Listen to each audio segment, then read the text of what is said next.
제가 우리 교회 개척을 하고 나서 연천에 그때 이제 아는 분들이 많이 없으니까 인맥도 넓히고 전도도 할 겸 해가지고 통일평생교육원에서 제빵반을 수강했습니다.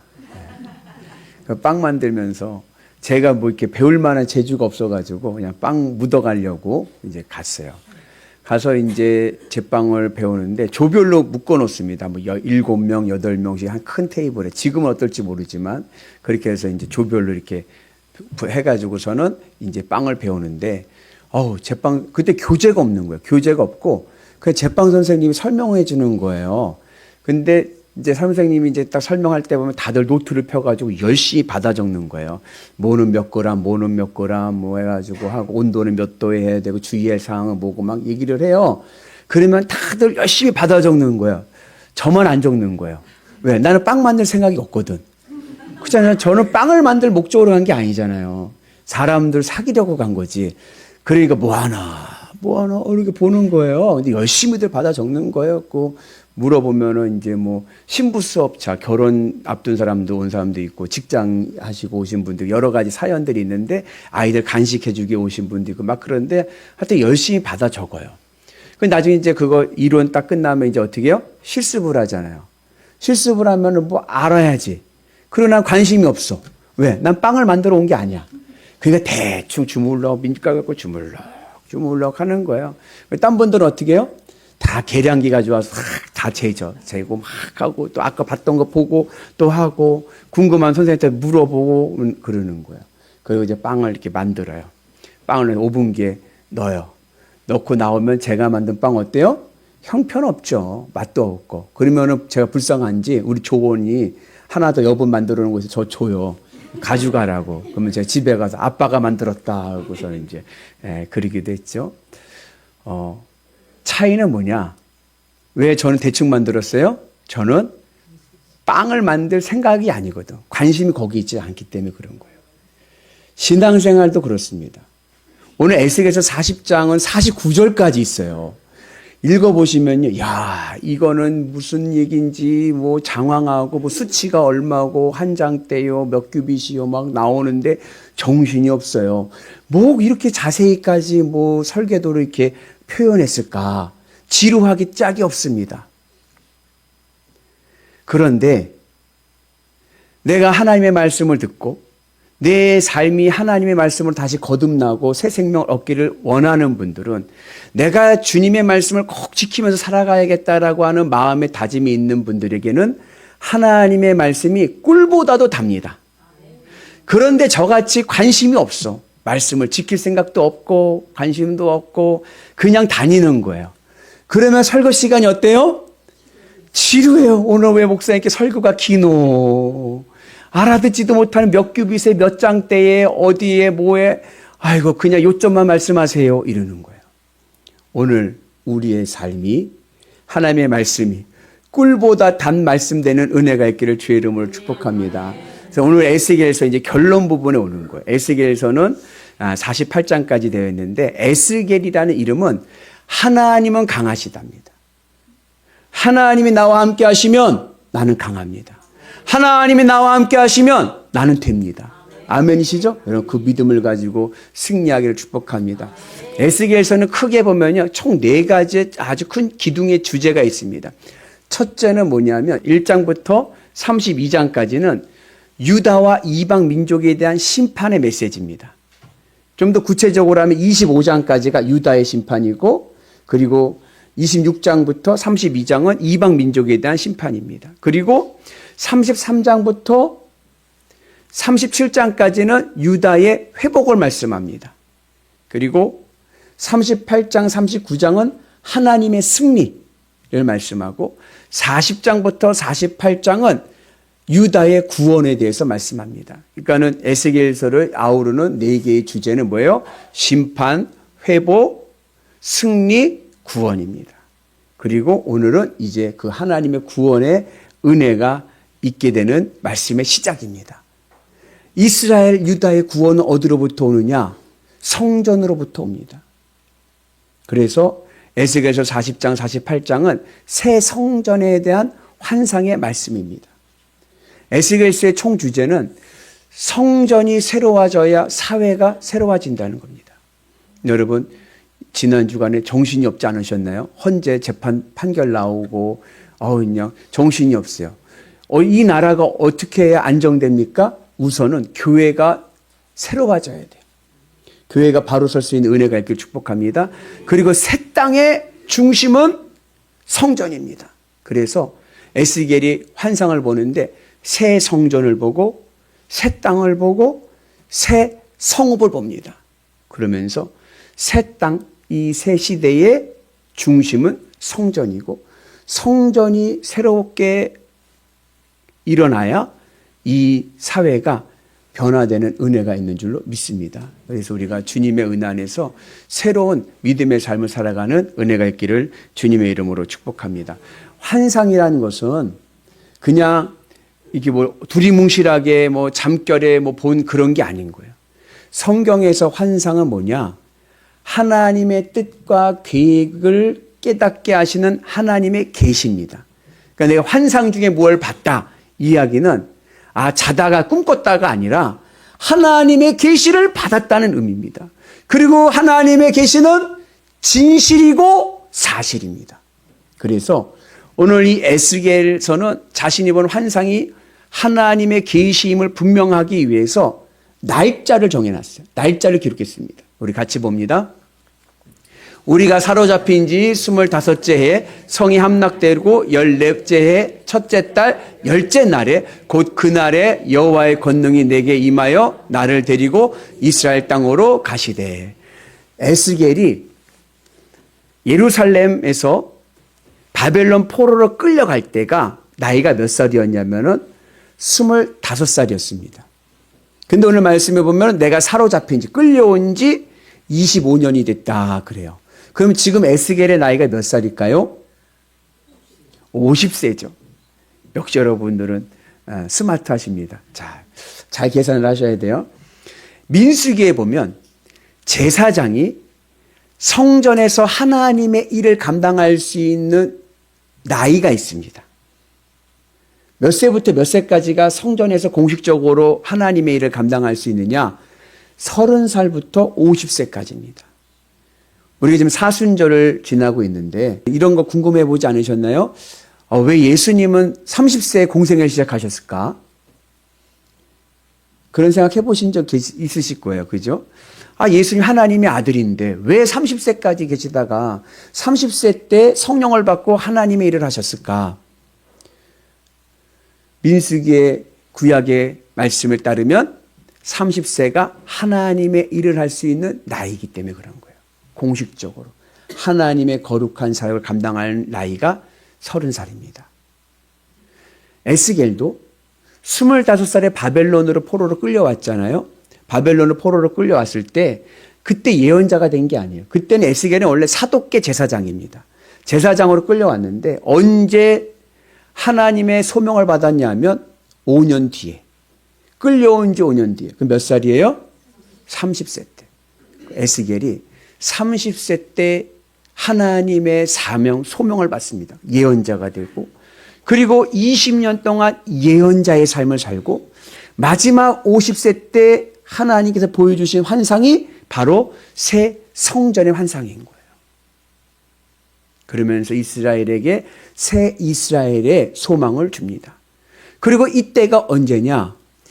예루살렘이 멸망한 지 14년째 되던 해다 그래요. 성전이 있잖아요. 성전이 무너진 지 14년이 됐습니다. 그때에 하나님께서 새 성전의 환상을 보여주시는 거예요. 여러분 14는요. 성경에서 7 더하기 7입니다. 맞죠? 7은 완전수예요. 하나님의 숫자.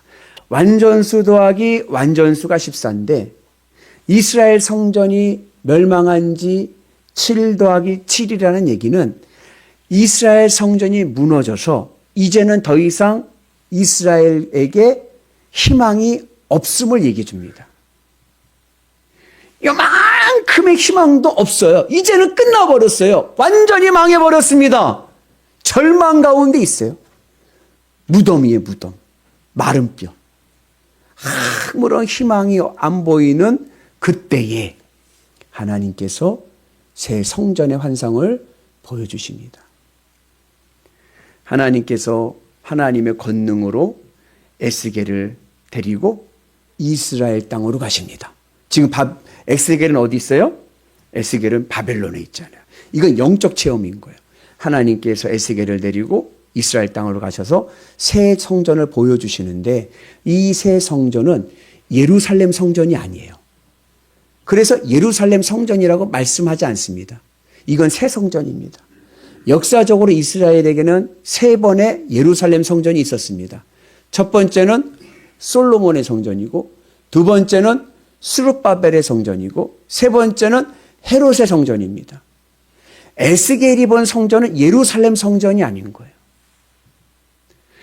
에스겔이 본 이 새 성전은 어디에 세워야 하는가? 우리가 다시 일어나야 될 영적 처방으로서의 성전인 거예요.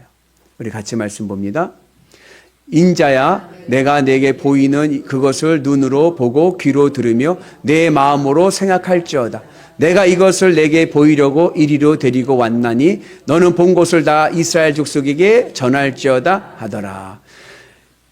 에스겔이 세워야 된 에스겔이 본 새 성전은 마음에 새기는 성전입니다. 마음에 세워야 하는 성전인 거예요.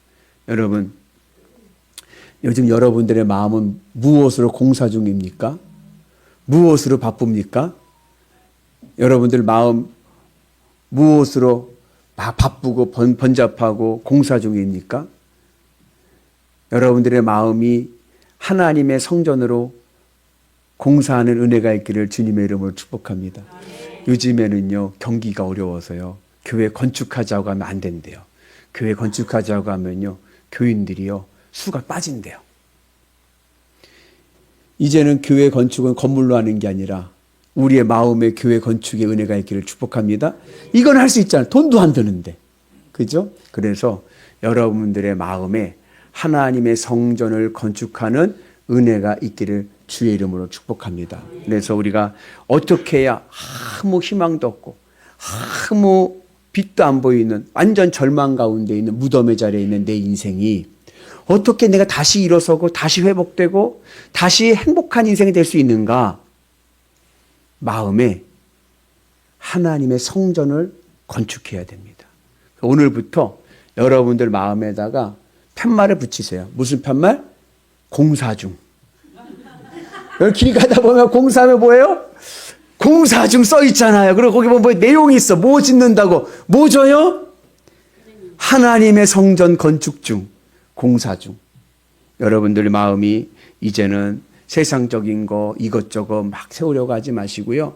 이제는 다 갈아엎으시고 하나님의 성전을 세우는 은혜가 있기를 주의 이름으로 축복합니다. 그래서 너의 생각과 내 마음과 모든 방향성이 하나님을 바라보고 내가 지금 건축 중인 걸 어떻게 느끼느냐. 성전을 건축하는 분들은요, 주님으로 기쁘고 주님으로 만족하는 거예요.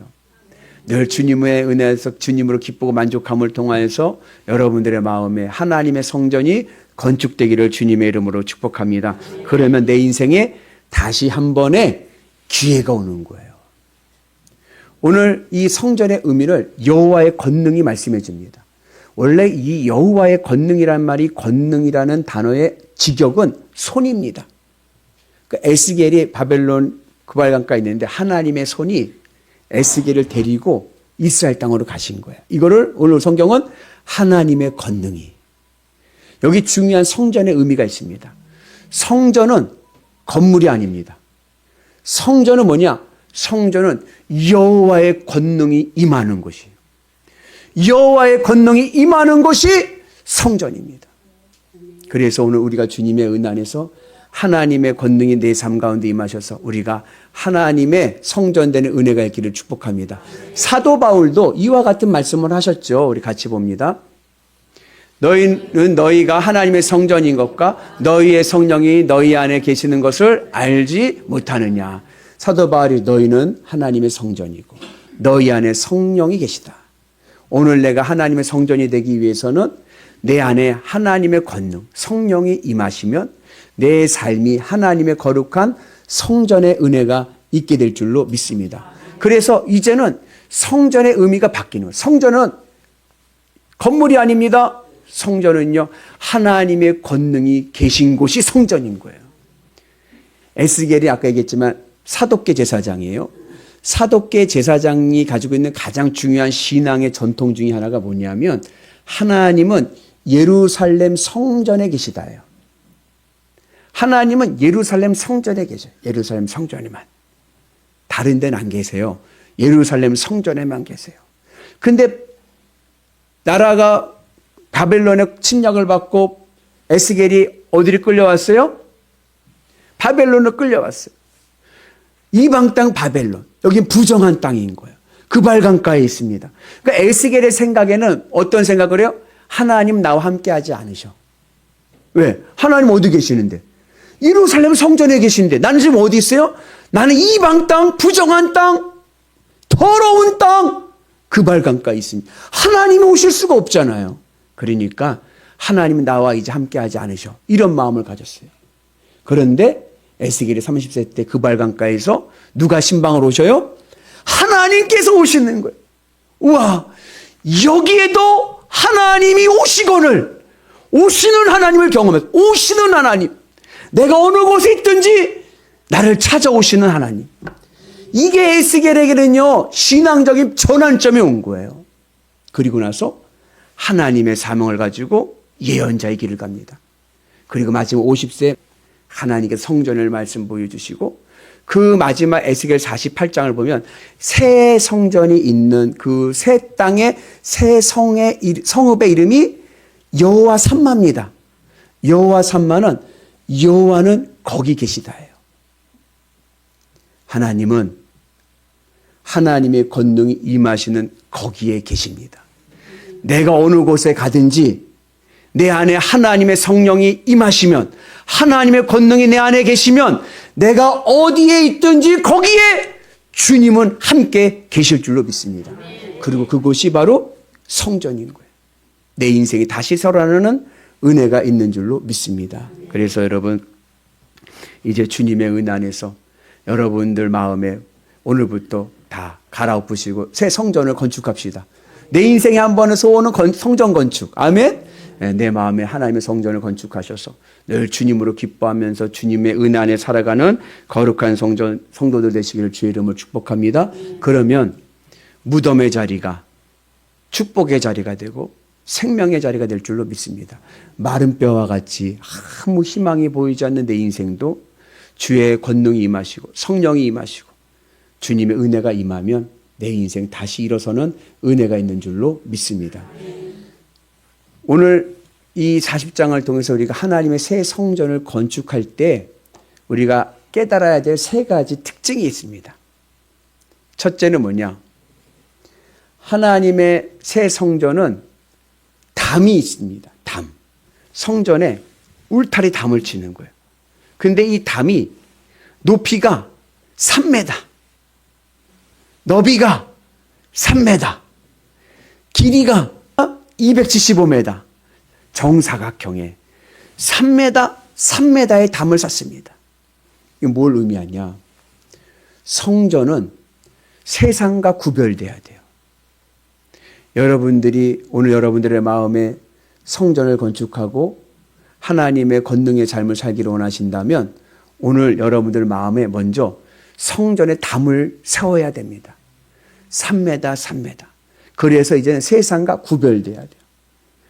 3m, 3m라는 것은 세상이 가치가 이제 들어오질 못하는 거예요. 그동안은 내가 세상 가치에 따라 살았다고 하면 이제는 세상 가치를 끊어내고 하나님 나라 가치로 하나님의 말씀으로 살아가는 은혜가 있기를 주의 이름으로 축복합니다. 여러분, 당연하지. 교회가 세상과 똑같으면 교회입니까? 교회가 세상의 이치가 똑같이 통용되면 세상과 다를 바가 없죠. 우리는 세상의 가치를 따라가는 게 아니라 하나님 나라 가치로 하나님의 말씀을 따라서 우리가 거룩한 삶을 살아가는 은혜가 있기를 주의 이름으로 축복합니다. 그럴 때 내 마음에 하나님의 새 성전을 세울 수가 있는 거예요. 두 번째 특징은 뭐냐면 하나님의 성전은 서쪽에 위치합니다. 담을 쳤잖아요. 성전이 있잖아요. 성전이 어느 쪽에 있다고요? 서쪽에 붙어 있어요. 그럼 문이 몇 개일까요? 성전에 들어가는 문은 3개입니다. 동문, 남문, 북문, 서문은 없어요. 어디를 기점으로? 번제단을 기점으로. 성전 마당에 번제단이 있거든요. 번제단을 기점으로 서쪽에 있는 거예요.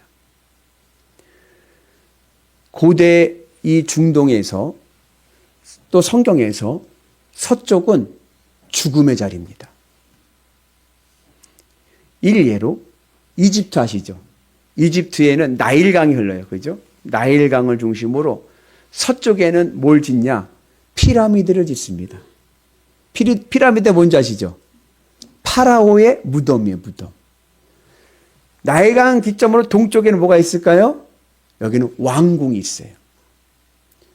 해가 동에서 떠서 서로 집니다. 그래서 고대인들은 동쪽은 생명의 자리고 서쪽은 죽음의 자리입니다. 왕궁은 생명의 자리에다 놓고 무덤은 서쪽에다 죽음의 자리에다 세웁니다. 근데 성전이 번제단을 기점으로 어디에 있어요? 서쪽에 있어요. 성전은 죽음의 자리입니다.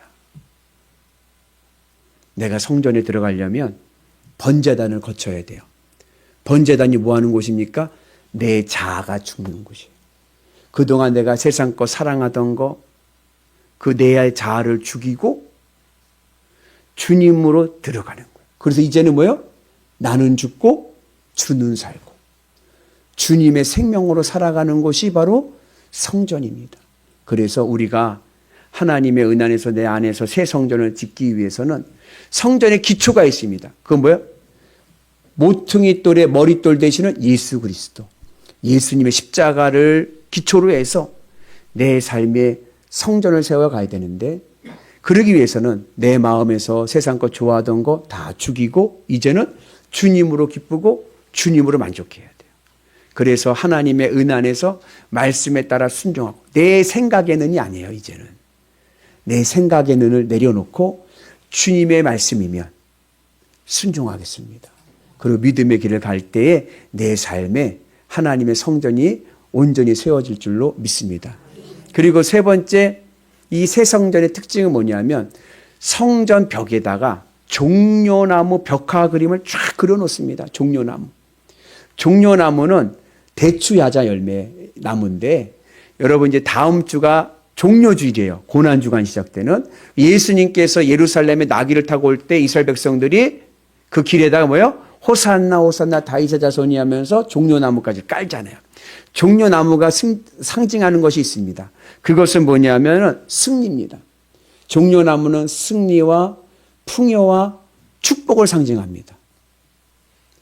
내 인생에 하나님의 새 성전이 세워지면요, 여러분 내 인생 승리할 줄로 믿습니다. 어떠한 어려움과 어떠한 절망 가운데 있어도 내가 믿음으로 주님과 함께 주님과 동행하여 나가면 내 삶에 하나님의 거룩함이 나타나고 결국 내 인생 승리할 줄로 믿습니다. 내 인생의 빈곤한 인생이 풍요로운 인생 될 줄로 믿습니다. 하나님의 구원으로 행복한 인생 될 줄로 믿습니다. 행복하십니까? 여러분 행복의 비결은 내 안에 하나님의 새 성전을 건축해야 돼요. 잘 될 줄로 믿습니다. 내 안에 새 성전을 세웁시다. 성전을 건축하는 자 반드시 성공할 줄로 믿습니다. 내 인생에 다시 한 번의 기회가 올 줄로 믿습니다. 그 은혜로 승리하셔서 날마다 여호와 삼마 거기에도 주님이 계십니다.